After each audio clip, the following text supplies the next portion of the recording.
प्यारे बच्चों, सुप्रभात। आज हम करेंगे पाठ नंबर 2 का अगला पार्ट। इसमें बताया गया है पत्रकारिता के अन्य आयाम। कौन कौन से आयाम हैं जिनके बारे में हमें पढ़ना है। पत्रकारिता जो है उसके अलग अलग आयाम होते हैं। समाचार पत्र पढ़ते समय पाठक हर समाचार से एक ही तरह की जानकारी की अपेक्षा नहीं रखता, यानी कि एक प्रकार की जानकारी नहीं चाहता है। कुछ घटनाओं के मामले में वह उसका विवरण विस्तार से पढ़ना चाहता है, तो कुछ अन्य के संदर्भ में उसकी इच्छा यह जानने की होती है कि घटना के पीछे क्या है, उसकी पृष्ठभूमि क्या है, उस घटना का उसके भविष्य पर क्या प्रभाव पड़ेगा और इससे उसका जीवन तथा समाज किस तरह प्रभावित होगा। समय, विषय और घटना के अनुसार पत्रकारिता में लेखन के तरीके बदल जाते हैं। यही बदलाव पत्रकारिता में कई नए आयाम जोड़ता है। आयाम का होता है दृष्टिकोण। समाचार के अलावा विचार, टिप्पणी, संपादकीय, फोटो और कार्टून पत्रकारिता के अहम हिस्से हैं। समाचार में इनका विशेष स्थान और महत्व है। इसके बिना कोई समाचार पत्र स्वयं को संपूर्ण नहीं कह सकता। संपादकीय, ये संपादकीय पृष्ठ होता है, उसके ऊपर आता है संपादकीय। संपादकीय पृष्ठ को समाचार पत्र का सबसे महत्वपूर्ण पृष्ठ माना जाता है। इस पृष्ठ पर अखबार विभिन्न घटनाओं और समाचारों पर अपनी राय रखता है। इसे संपादकीय कहा जाता है। इसके अतिरिक्त विभिन्न विषयों के विशेषज्ञ महत्वपूर्ण मुद्दों पर अपने विचार लेख के रूप में प्रस्तुत करते हैं। आमतौर पर संपादक के नाम पत्र भी इसी पृष्ठ पर प्रकाशित किए जाते हैं। वह घटनाओं पर आम लोगों की टिप्पणी होती है। समाचार पत्र उसे महत्वपूर्ण मानते हैं। अगला है फोटो पत्रकारिता। फोटो पत्रकारिता ने छपाई की टेक्नोलॉजी विकसित होने के साथ ही समाचार पत्रों में अहम स्थान बना लिया है। कहा जाता है कि जो बात 1000 शब्दों में लिखकर नहीं कही जा सकती, वह एक तस्वीर कह देती है। फोटो टिप्पणियों का असर व्यापक और सीधा होता है। टेलीविजन की बढ़ती लोकप्रियता के बाद समाचार पत्रों और पत्रिकाओं में तस्वीरों के प्रकाशन पर जोर और बढ़ा है, यानी कि और ज्यादा जोर दिया जाता है। कार्टून कोना, लगभग हर समाचार पत्र में ये कार्टून कोना होता है और उनके माध्यम से की गई स्टिक टिप्पणियां पाठक के मन को छू लेती हैं या पाठक को छू लेती हैं। एक तरह से कार्टून पहले पन्ने पर प्रकाशित होने वाले हस्ताक्षरित संपादकीय हैं। इनकी चुटीली टिप्पणियां कई बार कड़े और धारदार संपादकीय से भी अधिक प्रभावी होती हैं।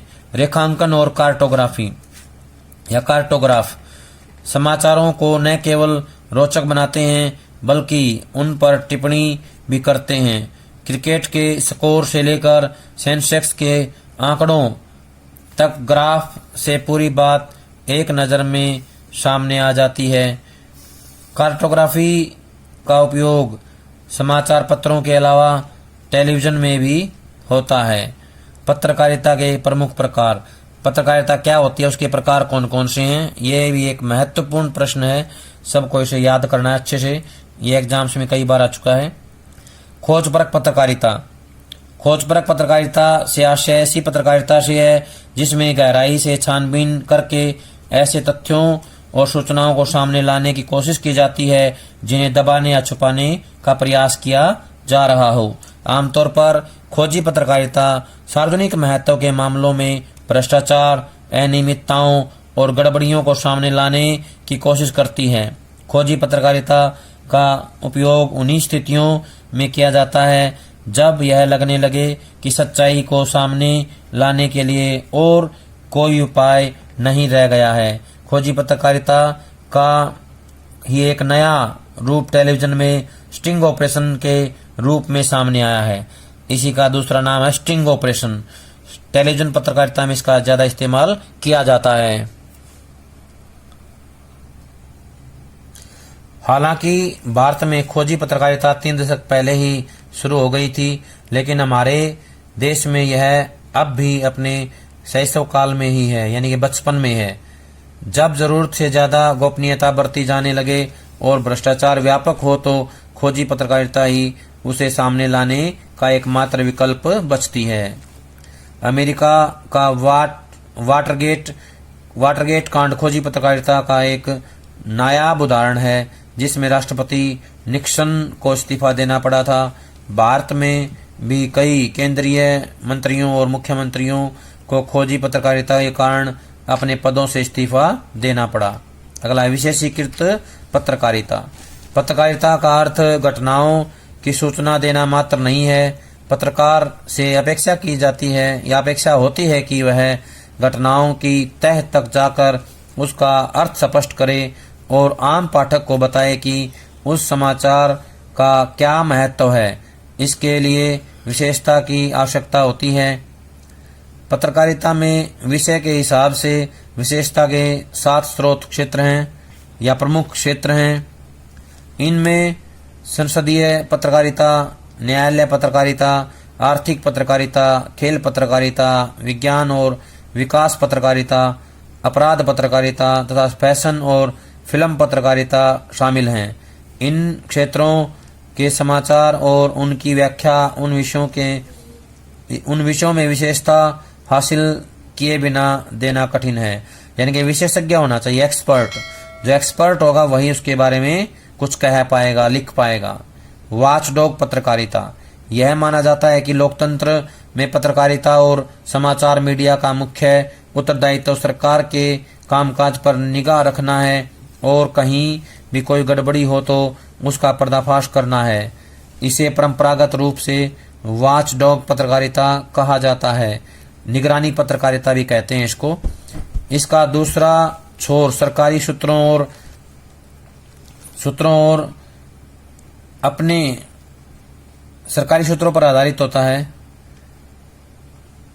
इसका दूसरा छोर सूत्रों पर आधारित पत्रकारिता होता है, यानी कि सूत्रों पर आधारित यह पत्रकारिता कहलाती है। समाचार मीडिया केवल वही समाचार देता है जो सरकार चाहती है और अपने आलोचनात्मक पक्ष का परित्याग कर देता है। आमतौर पर इन दो बिंदुओं के बीच तालमेल के जरिए ही समाचार मीडिया और इसके तहत काम करने वाले विभिन्न समाचार संगठनों की पत्रकारिता का निर्धारण होता है। एडवोकेसी पत्रकारिता। ऐसे अनेक समाचार संगठन होते हैं जो किसी विचारधारा या किसी खास उद्देश्य या मुद्दे को उठाकर आगे बढ़ते हैं और उस विचारधारा या उद्देश्य या मुद्दे के पक्ष में जनमत बनाने के लिए लगातार और जोर शोर से अभियान चलाते हैं। इस तरह की पत्रकारिता को पक्षधर या एडवोकेसी पत्रकारिता कहा जाता है। आपने अक्सर देखा होगा कि भारत में कुछ समाचार पत्र या टेलीविजन चैनल किसी खास मुद्दे पर जनमत बनाने और सरकार को उसके अनुकूल प्रतिक्रिया करने के लिए अभियान चलाते हैं। उदाहरण के लिए जेसिका लाल हत्याकांड में न्याय के लिए समाचार माध्यमों ने निष्क्रिय अभियान चलाया था। कहने का आशय है कि उसमें एक अहम भूमिका निभाई थी। गतिविधि। पत्रकारिता के कुछ खास प्रकार हैं: खोजपरक, विशेषीकृत, वॉचडॉग, एडवोकेसी पत्रकारिता। विभिन्न समाचार पत्रों से इन प्रकारों के 5-5 नमूने इकट्ठे कर फाइल में चिपकाएं और अपने अध्यापक से इस पर चर्चा करें। प्यारे बच्चों, ये सभी को अलग अलग पत्रकारिता के जो प्रकार हैं उनके नमूने जो है इकट्ठे करने हैं और अपनी जो है एक फाइल में चिपकाने हैं। अगला है वैकल्पिक पत्रकारिता। मीडिया स्थापित राजनीतिक सामाजिक व्यवस्था का ही एक हिस्सा है और व्यवस्था के साथ तालमेल बिठाकर चलने वाले मीडिया को मुख्य धारा का मीडिया भी कहा जाता है। इस तरह की मीडिया आमतौर पर व्यवस्था के अनुकूल और आलोचना के एक निश्चित दायरे में ही काम करता है। इस तरह के मीडिया का स्वामित्व आमतौर पर बड़ी पूंजी के पास होता है और वह मुनाफे के लिए काम करती है। उसका मुनाफा मुख्यतः विज्ञापन से आता है। इसके विपरीत जो मीडिया स्थापित व्यवस्था के विकल्प को सामने लाने और उसके अनुकूल सोच को अभिव्यक्त करता है, उसे वैकल्पिक पत्रकारिता कहा जाता है। आमतौर पर इस तरह के मीडिया को सरकार और बड़ी पूंजी का समर्थन हासिल नहीं होता है। उसे बड़ी कंपनियों के विज्ञापन भी नहीं मिलते हैं और वह अपने पाठकों के सहयोग पर ही निर्भर रहता है। ये होती है वैकल्पिक पत्रकारिता। समाचार माध्यमों में मौजूदा रुझान। देश में मध्यम वर्ग के तेजी से विस्तार के साथ ही मीडिया के दायरे में आने वाले लोगों की संख्या भी तेजी से बढ़ रही है। साक्षरता और क्रय शक्ति बढ़ने से भारत में अन्य वस्तुओं के अलावा मीडिया के बाजार का भी विस्तार हो रहा है। इस बाजार की जरूरतों को पूरा करने के लिए हर तरह के मीडिया का फैलाव हो रहा है। रेडियो, टेलीविजन, समाचार पत्र, सैटेलाइट टेलीविजन और इंटरनेट सभी विस्तार के रास्ते पर हैं, लेकिन बाजार के इस विस्तार के साथ ही मीडिया का व्यापारीकरण भी तेजी से हो रहा है या व्यापारीकरण भी हो गया है और मुनाफा कमाने को ही मुख्य ध्येय समझने वाले पूंजीवादी वर्ग ने भी मीडिया के क्षेत्र में बड़े पैमाने पर प्रवेश किया है।